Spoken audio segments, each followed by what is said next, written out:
we know famously Disney adapts a lot of their materials. And so their adaptation for Frozen was called The Snow Queen, which is a Hans Christian Andersen fairy tale. He wrote other fairy tales like Little Mermaid, and actually a lot of fairy tales that we see Disney films are based on Grimm's fairy tales, which are a lot darker, just as Hans Christian Andersen's version of The Snow Queen was a lot darker.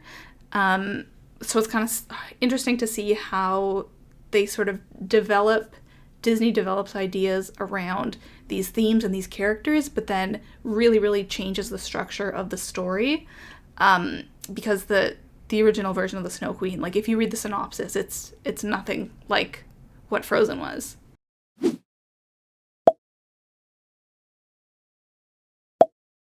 Isn't, like, Elsa supposed to be... I mean, I suppose, like, we're seeing the story from the two princesses' perspective. Like, we're living through Anna, because, like, Anna's, like, going on this journey to find her sister, and Elsa's on top of this mountain and, like, having her flurry of fun. I'm, like, so punny. Like, am I? Sorry. And I think when you think of it from, like, the other people's perspectives, like, think about the villagers. They're like, oh my gosh, like, Elsa has powers, and anyone who's, like throwing things and, like, moving things around, people are just very skeptical of that. So perhaps, like, the whole flipping of perspective and really digging deep into, like, who the Snow Queen is by following Anna and following Elsa, perhaps that's actually the small twist that Disney did in order to make it less dark, because now you're starting to understand who Elsa is. Like, there's that real demonization of magic that we see in this, despite the fact that magic is kind of pervasive or underlying in a lot of Disney movies. Like, even if we think about The Little Mermaid, like, technically that's kind of a magical idea, because as we currently know, there is no such thing as mermaids.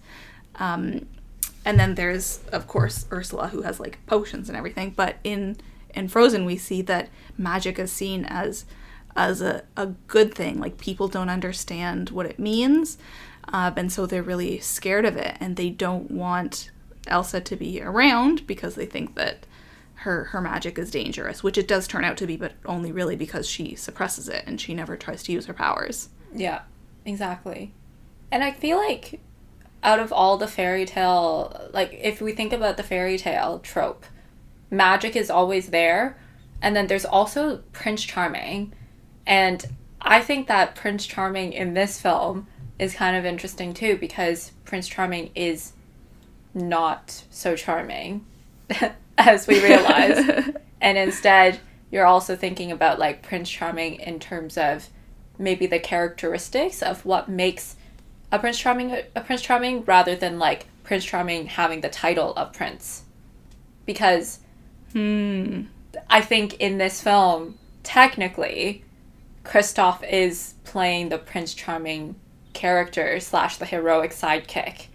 But that's really nice too, because not only are we seeing a different side of, like, a princess or a different side of this fairy tale and a different perspective, but also Prince Charming is not so charming. Instead, someone who is a bit more rough around the edges and whose best friend is a reindeer. That's Prince Charming. That's completely different than, like, what we expect.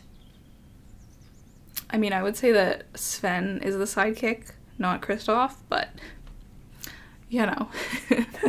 I mean, thinking about Tangled, like, the Prince Charming in that is actually not a prince either. And even going back to, like, Aladdin, he's not a prince, he's like a pauper. Like, he's a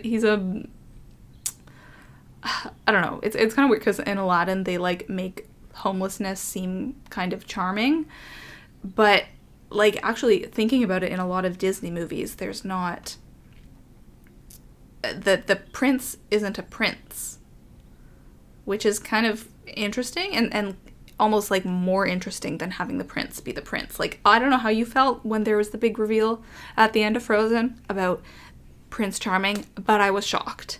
I didn't see it coming. What is his name? Like, he's so irrelevant that, like, I don't remember his name.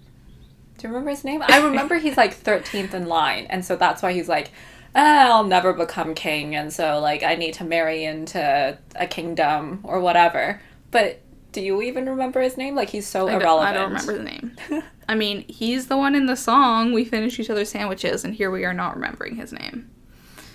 So, he only existed for the purpose of that song, essentially. And only for that line, specifically. Only for that line. Yeah. Yeah, that was the most important line. And honestly, we should have known that, like, he steals people's sandwiches. Like, he's, like, a bad person.